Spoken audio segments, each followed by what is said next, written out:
Okay, so we are very pleased today to be welcoming Dr. Nathan Mladin as our speaker. And Nathan's going to speak on the topic of the human stakes of artificial intelligence. Let me introduce Nathan to you. Dr. Nathan Mladin is a senior researcher at the Christian think tank Theos in London. He is an associate of the UK's AI Faith and Civil Society Commission. He is also the co-founder of FaithBase, which is a community and resource hub for Christian technologists in Romania. Nathan joined Theos in 2016, and he holds a PhD in systematic theology from Queen's University, Belfast. And his research, speaking, and writing focus is on the ethics of technology and AI, faith and economics, and the theology of culture more generally. He's also the author of several publications on these topics, including AI and the Afterlife, from digital mourning to mind uploading, sounds fascinating, and Data and Dignity, Why Privacy Matters in the Digital Age. But today, as mentioned, our topic is the human stakes of artificial intelligence. So please join with me in welcoming Nathan as he comes to speak to us. Thank you so much.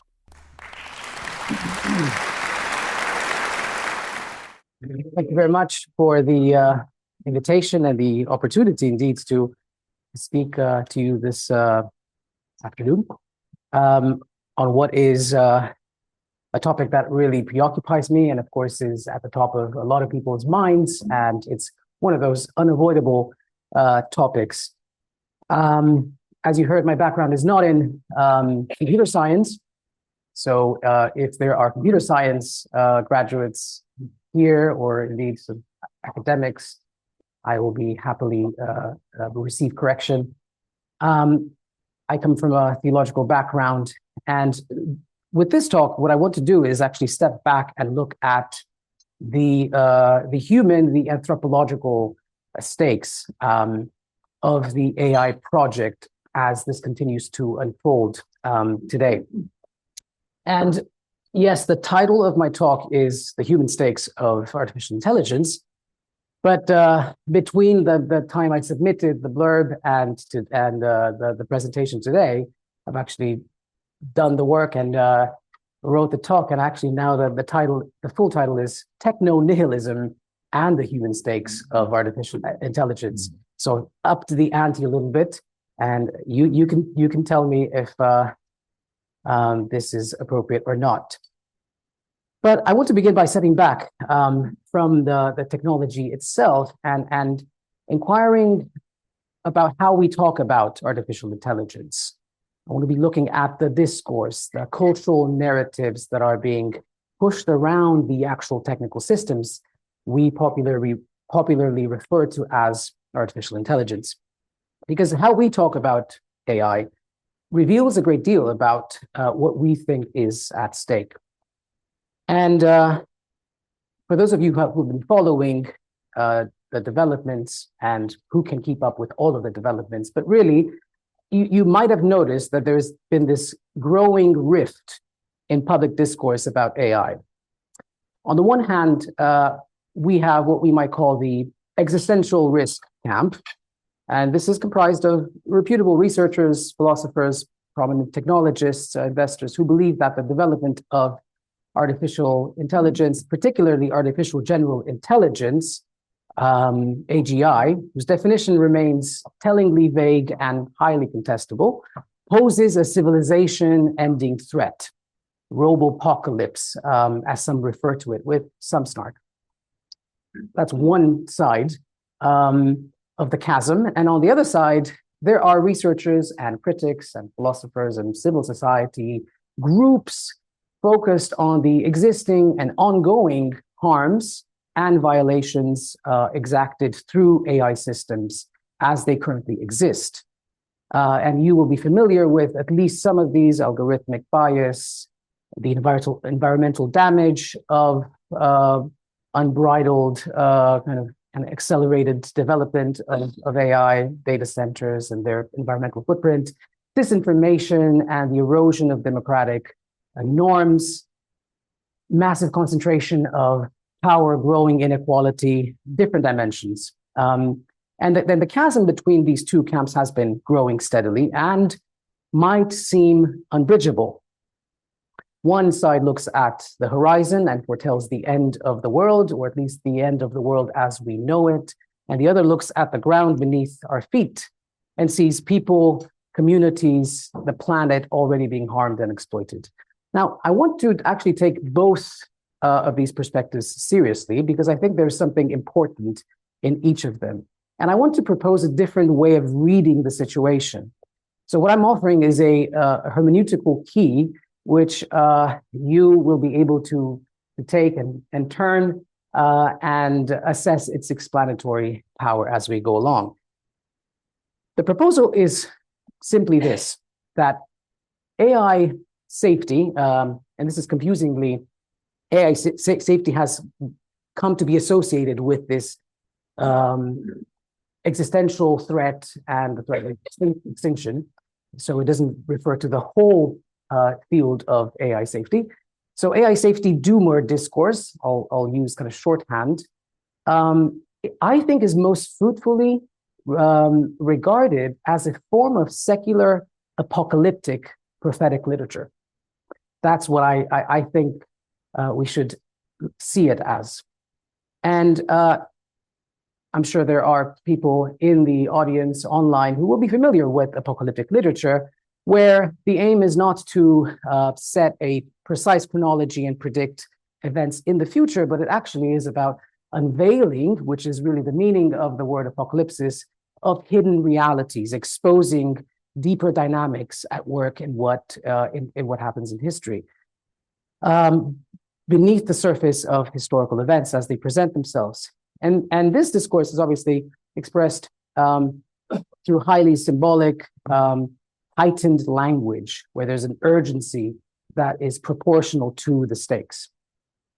So doomerist literature, if I can call it that way, claims to see through the rhetoric of beneficial AI and the notion of democratizing intelligence, and one can give numerous examples of what are the purported benefits or the real benefits of AI, and they're seeking to expose this underlying existential threat.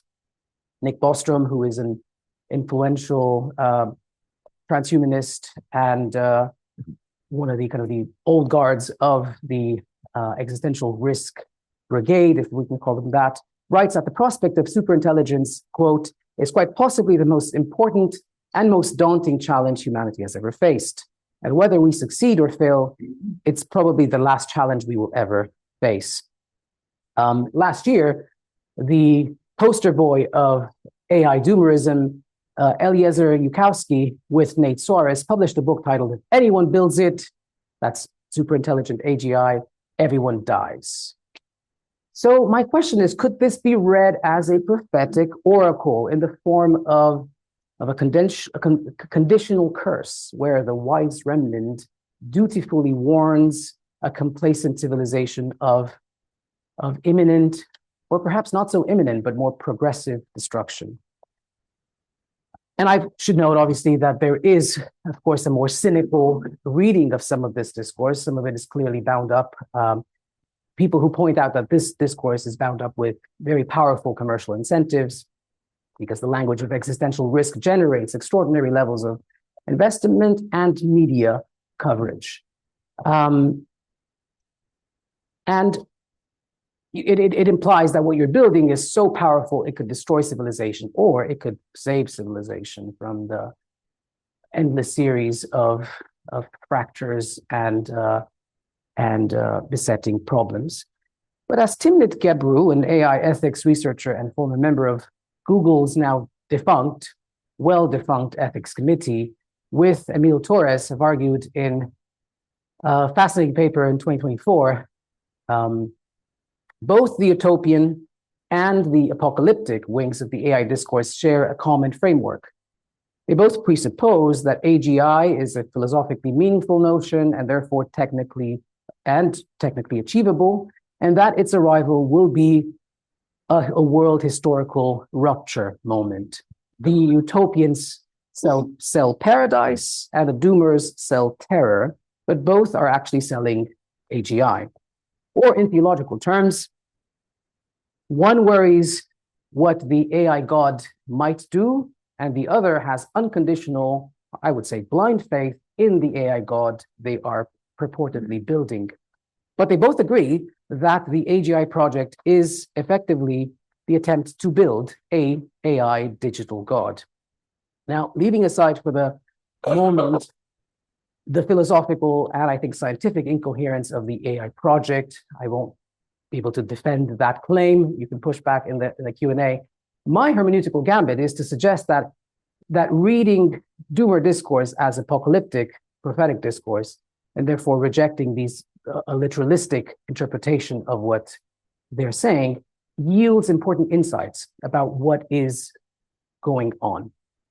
And I think the real unveiling, the real apocalypsis, is not primarily about conscious, superintelligent machines destroying humanity in a singular, dramatic event in an indefinite yet always imminent future, but about risks and, alas, the reality of a gradual, pervasive, and alarming hollowing out of the human person. A depersonalization of social relationships and dehumanization happening in slow motion, if you will. The list of the means and the conditions that facilitate this is very long. I won't go into all of it.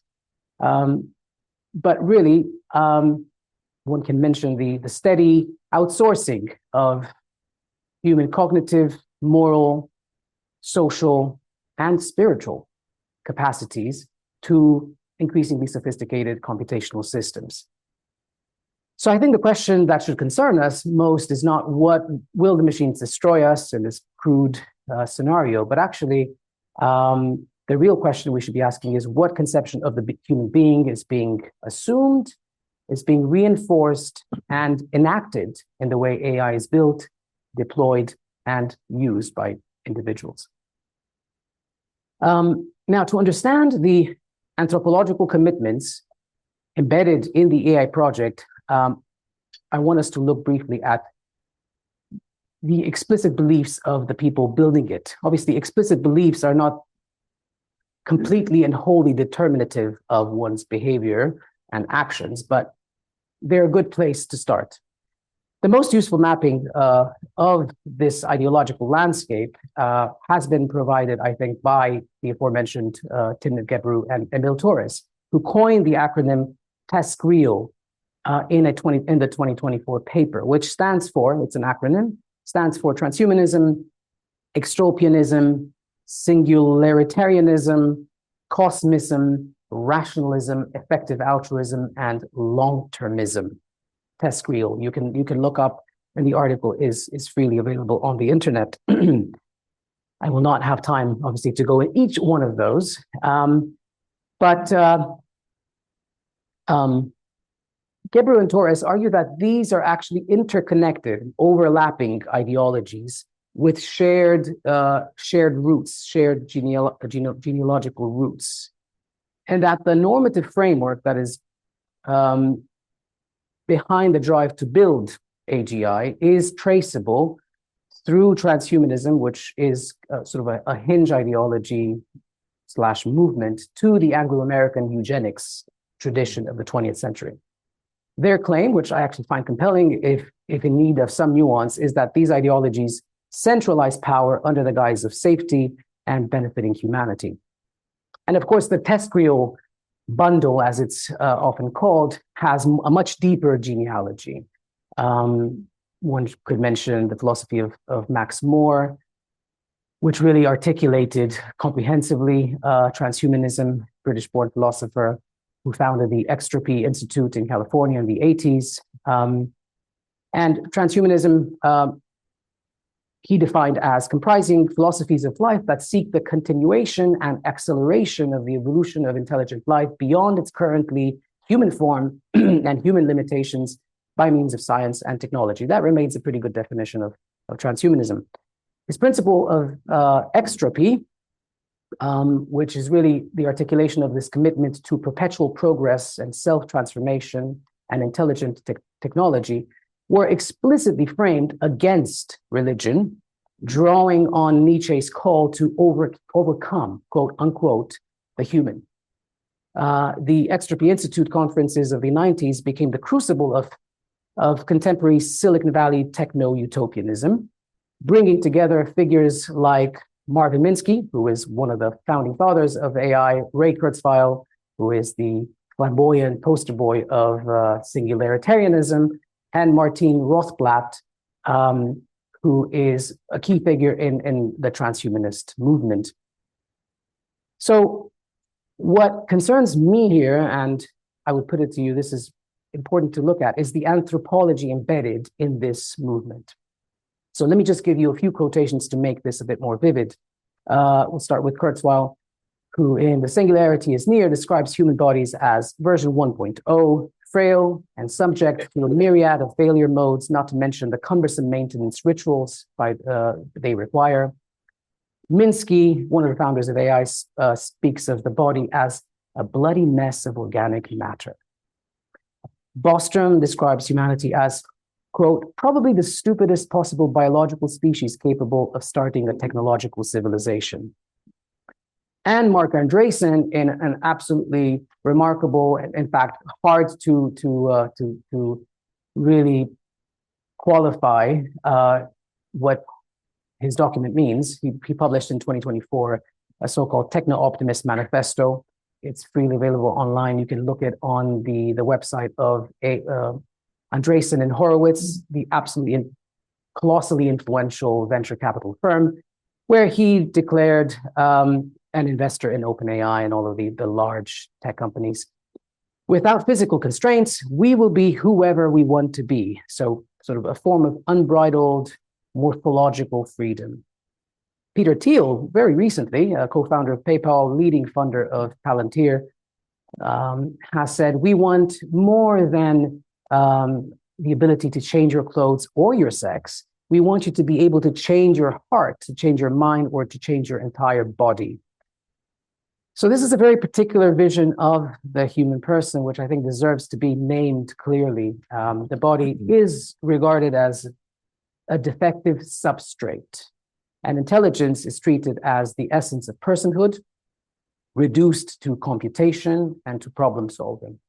And the explicit and implicit goal is to escape biological constraints of all shape and form through technology, of course. And the tone is revealing in some of these statements. In the Techno-Optimist Manifesto, Andreessen, in this 5,000 words declaration, which really reads like a creed, it opens with, interestingly, it opens with the Walker Percy epigraph, who was famously Christian. I think he was a Catholic, I may be wrong, but he opens with this epigraph about the derangement of the age and how, quote, quoting from Percy, man has not the faintest idea of who he is and what he is doing. And then proceeds to insist that technology is the glory of human, this Andreessen proceeds, not Percy, insisting that technology is the glory of human ambition and achievement, the spearhead of progress. And then he lists a series of enemies of progress, including, you might be surprised, social responsibility, sustainability, the precautionary principle, all these to be thrown out the window, full speed ahead. The manifesto is actually very useful because it makes, I think, explicit what is often left implicit, which is this vision of the human in which progress is unidirectional, exponential. If it weren't for pesky regulation and people worried about moral concerns and limitation, biological limitation, but not just biological, as an engineering problem to be solved. The only relevant question being, how fast can we do it? And I should add that these commitments are actually bound up with spiritual and occult currents that are actually less well known, but very deeply revealing. The Romanian anthropologist and technology critic Silviu Man has documented how several of the most influential figures in the AI ecosystem have explicit connections to esoteric traditions. Nick Land, the British philosopher whom Andreessen has called the patron saint of his thinking in a recent interview with The Spectator, is an anti-humanist thinker who claims to access, quote, non-human modes of thought, unquote, through channeling practices. A February 2026 profile in The New Yorker reported that Land reading groups are prevalent, spreading in Silicon Valley. And Land has predicted that, and I quote, nothing human will make it through the near-term transition, quote, end quote. Andreessen himself has recommended studying, quote, non-corporeal entities called angels and demons, unquote, for understanding AI. In his seminal book, The Religion of Technology, David Noble traces the deeper history of these impulses and commitments. And he, of course, documents the neo-Gnostic aspiration among technologists that once, quote, saved from the prison of mortal flesh, liberated entirely from the human body, the human person and the human species would evolve independently in superior forms of artificial life, reuniting at last with its origin, the mind of God, end quote. This is David Noble. What Noble describes, Mann, the Romanian anthropologist I mentioned earlier, substantiates with contemporary evidence and paints a picture of technological neo-Gnosticism with its systematic devaluation of the body, the identification of the person with a disembodied mind, and the pursuit of salvation through technological means. In short, I would say the abolition of man, or the abolition of the person qua embodied person, as embodied person. Now, I mentioned that this TESC-REAL bundle, this TESC-REAL vision, is held by a relatively small, but I would say highly influential numbers of people, at least in this explicit creedal form. What concerns me is actually the fact that the anthropological assumptions that I listed contained in that vision have diffused and are continuing to diffuse in the general culture in a diluted but still very potent form. So I'm calling this diffuse transhumanism, or transhumanism as an ambiental thing, diffuse transhumanism. And in fact, diffuse transhumanism is the other side of the coin, or in fact, a subset of what Andrew Davison and Oliver Durr and Carmody Gray proposed through the concept of computer anthropologies in a recent editorial in the journal Philosophy, Theology, and the Sciences. A picture of the human in which, quote, human beings are basically information processors, calculating machines whose rationality is taken to be computational. And they observe that this computational anthropology is operative in, quote, pervasive, intimate, and largely invisible ways, and that its influence, quote, bears upon us continually, regardless of whether we stop and think about it. And I think this is exactly what I'm trying to name. The computer anthropology doesn't need to be subscribed to as a system of belief. It's more readily absorbed through practice, through use, embedded as it is in the design of these tools and the metrics for evaluation, and then the language used for the systems and for human beings. And I think if transhumanism still provokes resistance in this explicit and crude articulation, diffuse transhumanism slips past the critique. And I think therein lies its shaping power. That's my conjecture. And anthropomorphic language is a key vector. As Bleckman and Segensman have shown, educational materials routinely describe computers in terms borrowed from human cognition, machines that learn, understand, decide, hallucinate, while simultaneously describing human cognition in terms borrowed from computing. We talk about processing information, optimizing performance, needing to reboot, to recharge our batteries. And this goes very, very long way. And obviously, one could trace the roots way back to Descartes even further. But this language is not neutral. No language is neutral. It reshapes expectations of ourselves, of others, of our interactions. And I think especially significant is the influence it has on children growing up in this kind of linguistic milieu. Because the metaphor easily slips into becoming the model. The model becomes the kind of the operative way in which we articulate ourselves and our relationships. Workplaces, of course, are another kind of context in which this is outworked. The language of human capital, human resource, productivity metrics, you name it. Again, I won't go into that because this is familiar. This is just to show that this is not a recent phenomenon. It obviously goes way back. In healthcare, especially the more recent phenomenon of so-called the quantified self, where we starting from the assumption that we are data, we are informational systems that can be broken up and can be reassembled. We wear devices to track every move, everything we feel or sleep. So this is, computer anthropology that has been embedded in actual cultural artifacts and commonsensical practices. Yes. Education, I think, is probably the domain where this diffuse transhumanism is probably most consequential, as I was saying earlier, because that's where formation is really decisive. And I think the rapid integration of AI tools into educational settings is restructuring the relationship between students and their own cognitive development and between students and teachers. And this is, you will have heard the dangers of chatbots, particularly using AI systems to draft, to research, to summarize, to think through a problem. You're not merely using a tool in the way you might use a calculator for arithmetic. There is a real danger, and I think, in fact, this is happening, of outsourcing capacities that the educational process, in its messiness and relationality, was designed to develop. The ability to question, to formulate that question, to sustain an argument, to encounter difficulty, and to metabolize that difficulty.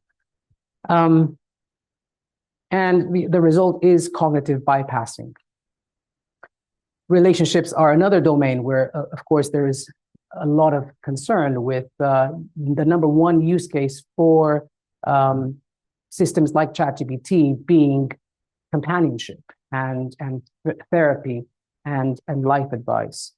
This is another area where computer anthropologies have taken root and are displaying all manner of excrescences. When someone conducts their emotional life through AI companions that are infinitely patient, always available, always affirming, they're not explicitly subscribing to a transhumanist manifesto. They're not explicitly transcribing to morphological freedom, but they are enacting a vision of relationship that dispenses ever so subtly and gradually with embodied presence and the vulnerability that comes with that, and with genuine reciprocity.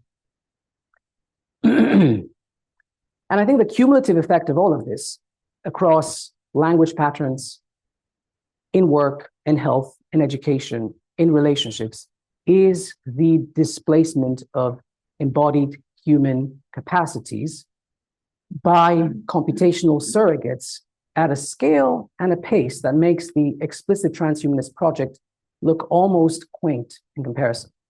So Kurzweil talks about uploading our minds, and we laugh at that prospect, or some of us are intrigued. Meanwhile, diffuse transhumanism is already downloading a truncated anthropology into hundreds of millions of lives, one app, one chatbot, one AI system at a time, and over a longer timeline, uploading billions of minds into vast computational networks. I hope you can see what I'm getting at. Moving away from the crude literalistic interpretations of those scenarios and taking those as apocalyptic language for what is already happening. And there's a trajectory that I see in the way this is happening. And there are 4 stages. I think each of them are already underway, and they can be illustrated in various forms. The first stage is dependency. The creation, habituating reliance on AI system, on computational systems for tasks that were previously performed by embodied human agents. And of course, all tools generate some degree of dependency. That's not new. What is distinctive about AI-mediated dependency is its extraordinary scope. Again, it spans cognition, sociality, emotion, even moral judgment, and spiritual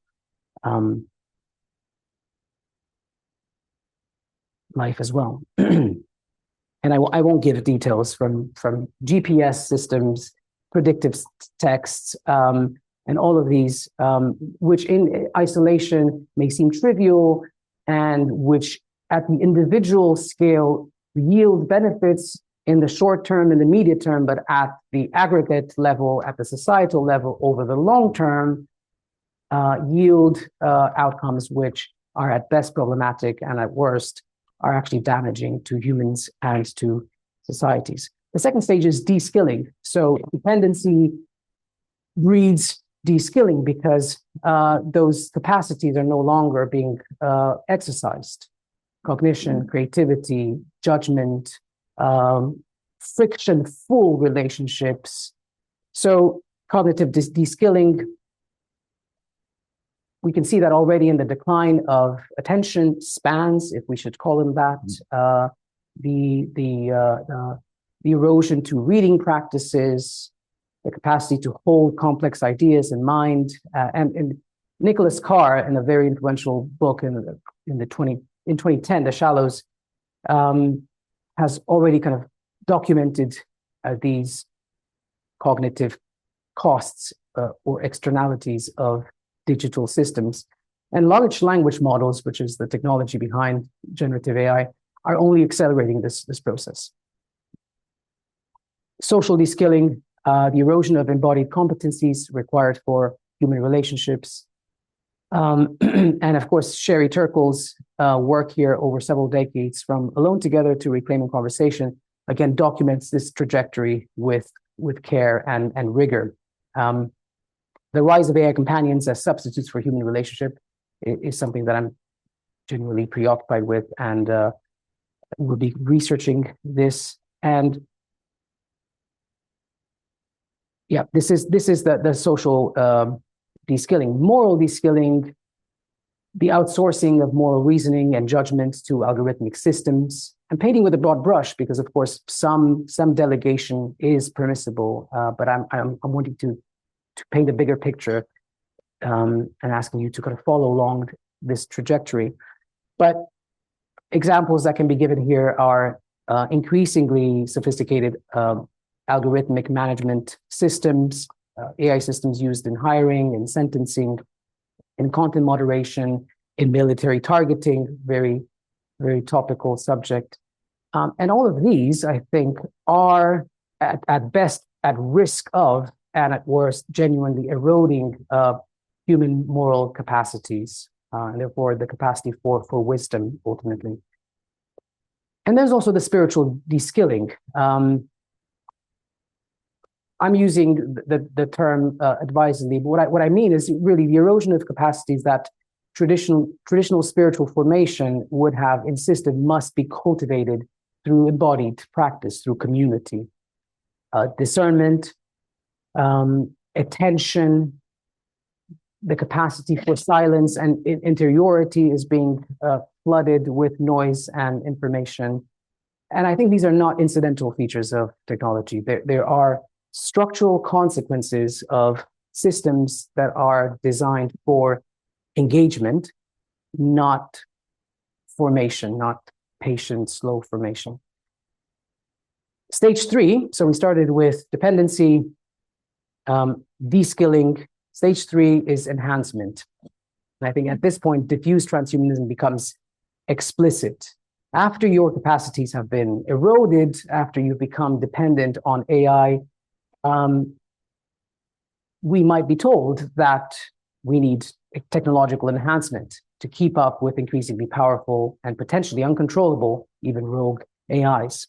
So brain-computer or brain-body-computer interfaces will seem almost necessary, not just optional. And surreptitiously, we might be enacting the very scenario of merging with machines, which again can be construed as a literalistic, can be read literalistically, or can be seen as an apocalyptic way of describing what is already happening. And of course, there are large sums of money being invested in brain-computer interface projects and ventures, the most famous one being Neuralink, Synchron, Precision Neuroscience, and these are backed by Musk, Bezos, Gates, and Andreessen, which seek to realize the literal incorporation of machine into body. And then finally, replacement, the abolition of man. This is the final stage, the logical terminus of this trajectory, which is the replacement of human capacities and ultimately the human itself as understood, and the embodied human itself by systems deemed superior. And I think C.S. Lewis's 1943 lecture, which became an essay called The Abolition of Man, is a very timely read. Lewis's central claim is that what we call man's power over nature always turns out, on closer inspection, to be, quote, a power exercised by some men over other men with nature as its instrument. The conquest of human nature, quote unquote, is in practice the reshaping of the many by the few. And Lewis referred to the few as the conditioners, those who sacrifice their share in traditional humanity, what he called the Tao, that moral order,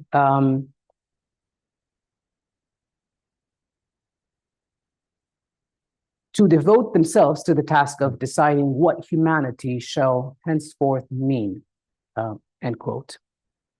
And I think Lewis's conditioners bear a remarkable resemblance to the Tescrial visionaries that I mentioned and quoted earlier. Having stepped outside the Tao, the inherited moral order, they regard as a mere artifact of biology to be re-engineered.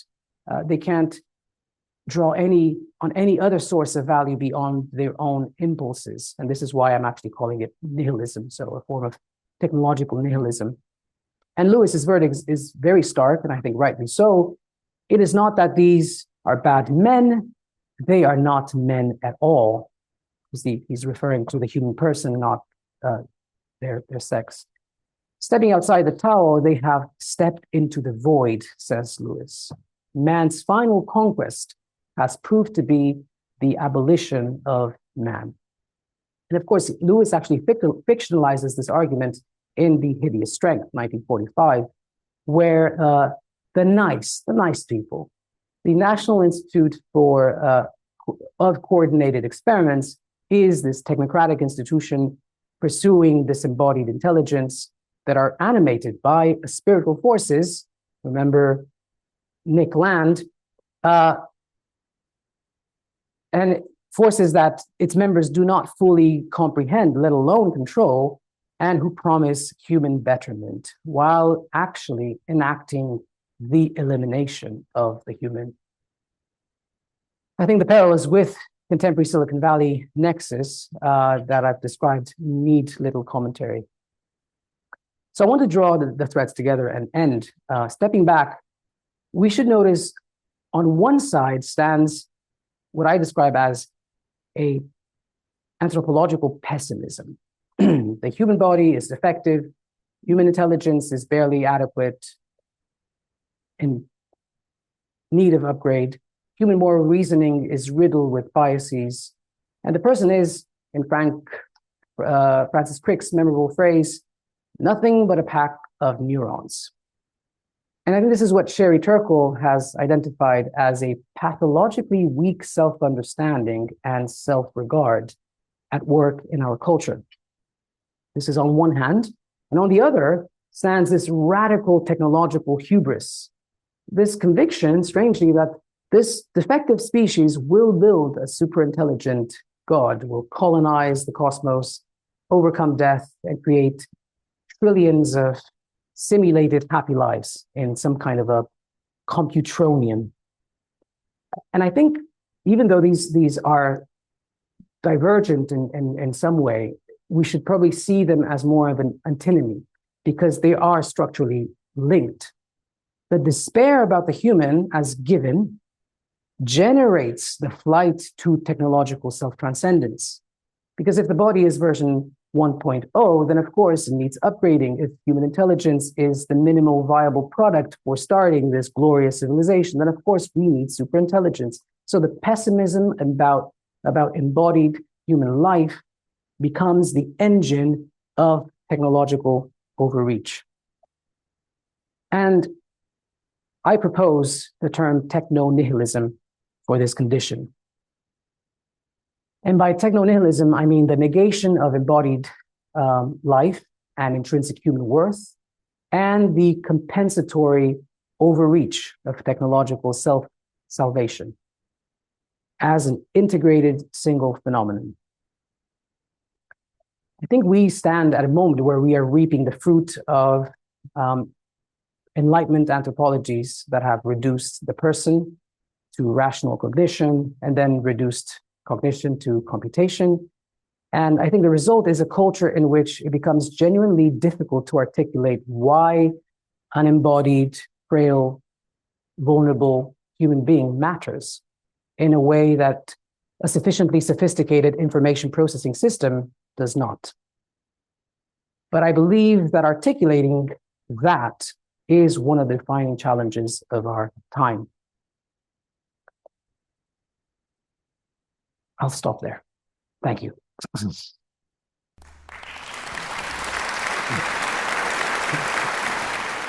Wonderful. Thanks so much, Nathan, for your talk. We've got a reasonable amount of time for questions now. If you have a question in the room, then just raise your hand, and when I call you, just wait for the microphone to come to you so that those online will be able to hear as well. We do have a few questions online as well, but let's start in the room if anyone is ready with a burning question. Yeah, so just you've got the microphone behind you there. Thank you so much for a very interesting talk. I am looking for some sort of exit out of this apocalyptic scenario. So I would like you to think with us for a while, if possible.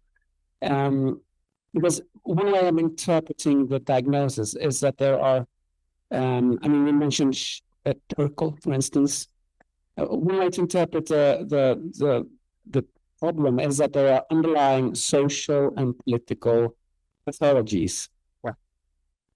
So if we would not attack, but we would use those kinds of entrance points in order to try to remedy some of the worst case scenarios here. Where would you start in order to? So what I mean by sort of underlying social and political pathologies is that you have a loneliness, for instance, in modern societies that have grown since long, and AI becomes a part of that. So then, of course, a solution could be to work with local communities, etc. So that's where I wonder if you could.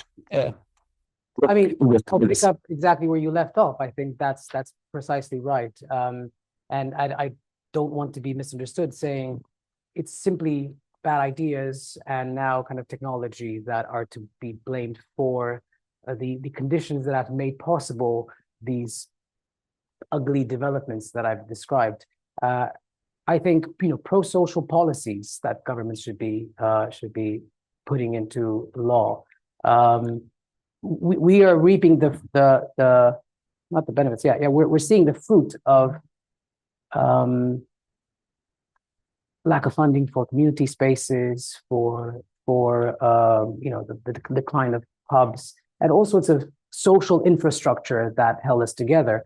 We're also in a crisis of meaning, which in a sense AI is both revealing and accelerating, and there is a genuine search for purpose. And I think religious traditions and faith communities have a fantastically important role to play in being, in living out. And this is actually going to be the actual closing of my talk, that we need to reclaim and promote anthropologies that take the body seriously. And this is not an embodying alternatives rather than just adding to the discourse. The discourse is really important, but actually proving to be open, permeable communities of compassion and love that address the needs of the people who are being, coaxed into, goaded into these solitary environments that promise simulation. So yes, policy, community responses from civil society, I think those are to go. And of course, I think underlying all of these, not underlying, but a key component is the economic injustice at the heart of this whole situation. Unfortunately, there are no simple ways of addressing that, but clearly the growing inequality and the policies that have not been introduced to tackle that. So I think nothing should be off the table. Redistributionist kind of policies should be placed, taxation and all the rest of it to reduce the kind of concentration of economic and therefore political and therefore cultural power. Great, thank you. Let's go to a question from online. Actually, we've got quite a few questions online, so I'm not sure whether we'll get through them all, but let's have a go. So I'll actually take two, because the first one is really more of a comment, I think, probably than a question, which is, you said that techno-apocalyptical prophecy is bound up with incentives and media attention and such like. To push your analogy further, one could ask, what is more media successful than a prophetic narrative that's made it into the scriptures? Mm-hmm. I think that's meant to be more a comment than a question. And then a question, can you elaborate on what you were saying about AI hollowing out human relations? Isn't it possible that AI can both enrich human relations as well as alienating it? Yes, yeah. On that. So I deliberately painted with a very broad brush and put things in just like these starker terms. I'm looking at the reality in which AI is used for kind of social purposes, and I'm not encouraged by the picture because, again, we are treating a social problem, a moral problem, with a technological solution, with a technological band-aids. So this is, again, kind of the techno-solutionist ideology at work. So I actually remain skeptical but persuadable that generative AI is a pro-social technology. I don't think we have seen that yet. Can it be done? Yes, it can be done. I'm not sure it actually requires the kind of technology we have now, but I know of someone building a technology, sort of a kind of a relational concierge that would allow very busy people to get together more easily in person. That would kind of, through agents and agentic systems, would allow people to diarize more quickly rather than, especially when they're groups of friends. So I think there are pro-social applications of this technology, but I think they're dwarfed by the millions and millions of people who are turning to chatbots for relationship. Of course, I'm familiar with the argument that people who are a bit more socially awkward and who have, neurodivergent makeup may find it useful to rehearse lines with a chatbot or to And I don't want to dismiss that. And for every terrible technology, there are good uses that one can make individually. But I'm wanting to prompt us to look at the bigger picture, and I think that's what I was trying to do here. But of course, I remain open, and I do not want to sound like it's all bad, burn it down. But we need extreme precaution and discernment. I think there's an interesting question here as well as to the extent to which the technology that we have today, or its successors over the next 5 years or so, is actually going to be capable of delivering some of the goals of the sort of philosophies and ideologies of the TESQUIL bundle, and whether perhaps because some of those philosophies sort of preclude the idea that we humans have something special and different set of characteristics as beings made in the image of God, that somehow therefore those ideologies kind of assuming that in many ways we're just sort of meat machines. Yeah. But from my perspective, as a Christian, I believe that God's made us in His image, and there are therefore transcendent or metaphysical aspects to our beings in terms of relationship depth and such things. Relationship experience that we can have, which a machine can't have. All these kind of things. Yeah. So I think there's an interesting question there as to whether the rather alarming visions that are held by what is a relatively small number of people in Silicon Valley, but very powerful people, can actually be delivered through either today's technology or tomorrow's technology. Do you have any thoughts on that? Well, the premise of my talk was that, in fact, they are already being to an extent. To an extent.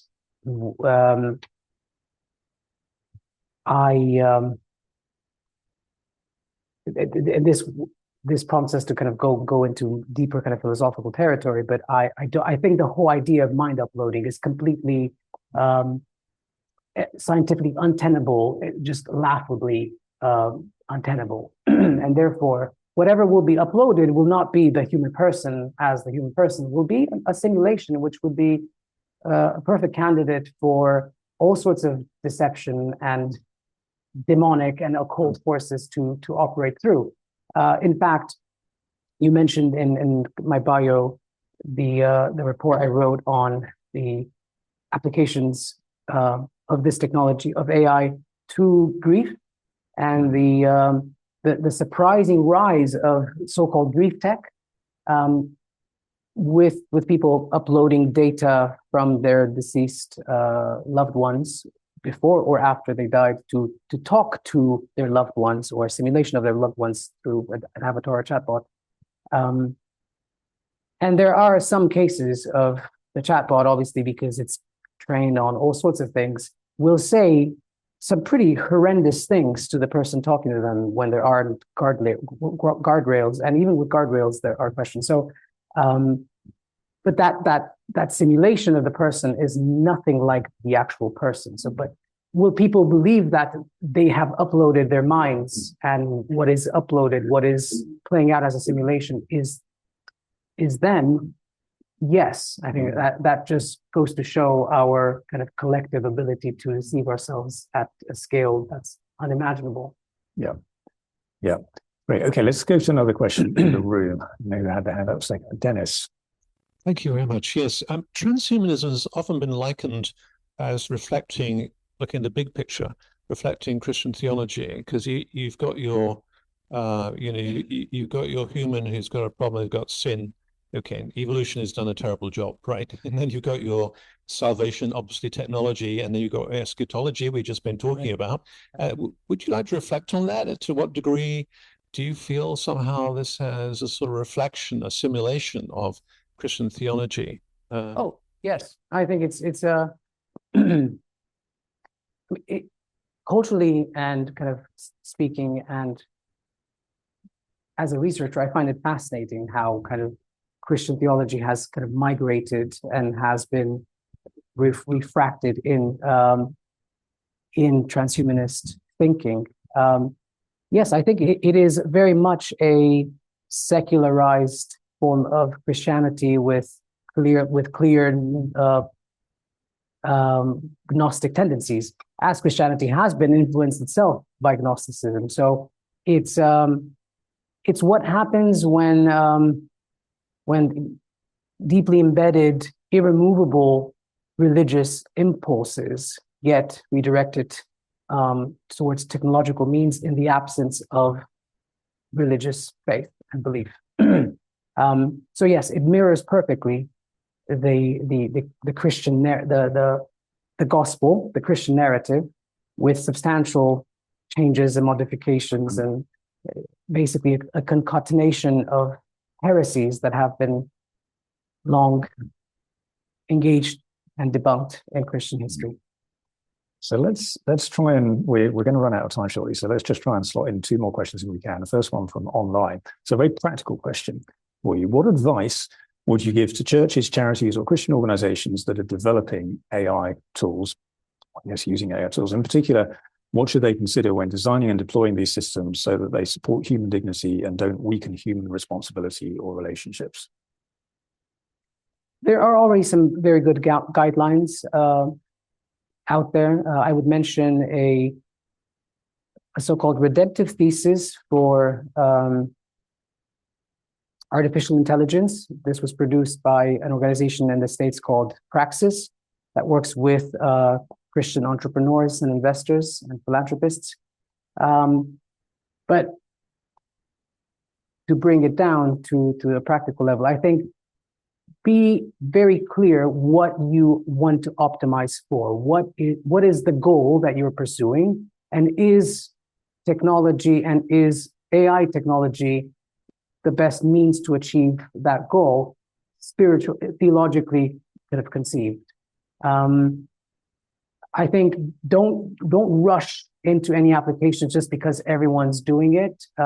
Don't buy the hype around it, because there's hype in the wider culture, and I think there is a risk that there is hype in the church culture, especially given the church's track record of being technophobe and very slow to buy into technology.